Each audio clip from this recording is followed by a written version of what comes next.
l'imam Moussaké de la grande mosquée de Saint-Louis ou d'Andar. Je viens vous parler de mon livre sur le pèlerinage à la Mecque.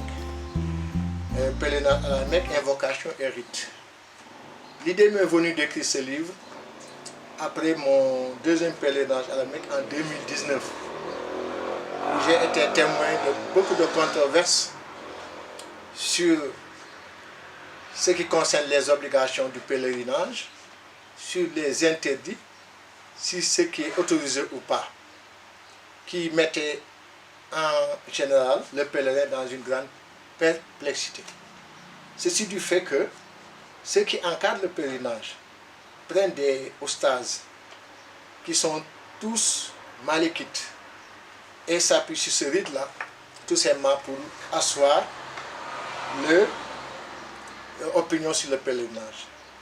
Alors que dans l'islam, il y a 4 écoles juridiques que sont le rite hanafique, le rite malikite qui est plus présent au Sénégal, le rite chafiite et le rite hanbalite. Et maintenant, quand vous allez à la Mecque, il y a des dépliants que distribuent les autorités de l'Arabie Saoudite qui vous autorisent des choses que les encadreurs sénégalais vous interdisent. Comme le fait de porter votre montre, ils vous l'interdisent. Et j'ai vu aussi qu'il y a eu beaucoup de problèmes en ce qui concerne l'hygiène corporelle du pèlerin. Peut-il laver ses habits de sacralisation?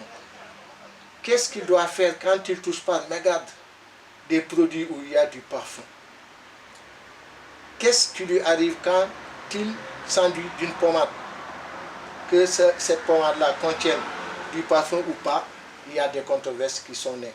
Et j'ai réfléchi, j'ai dit que la majeure partie des gens qui viennent faire le pèlerinage sont des gens cultivés, des francophones. J'ai voulu mettre à leur niveau un manuel pour leur permettre de comprendre le pèlerinage avant d'aller à la Mecque, pour être autonome lors du pèlerinage. Donc dans ce manuel-là, dans ce manuel, j'ai expliqué ce qu'est le pèlerinage, quels sont ses piliers, quelles sont ses obligations, ses recommandations, quels sont ses interdits. Et j'ai essayé aussi de faire un chronogramme précis du pèlerinage que le pèlerin doit suivre, tout simplement pour saisir cette chance en or qu'est le pèlerinage pour faire un pèlerinage agréé. Et j'ai également préparé les invocations, qui sont un des aspects les plus prégnants du pèlerinage.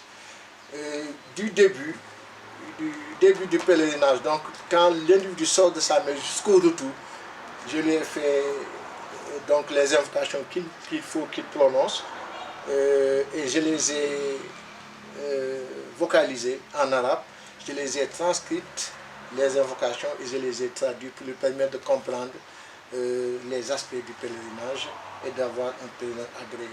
C'est ce qui se trouve dans ce livre qui est très pratique, très simple à utiliser. Assalamu alaikum.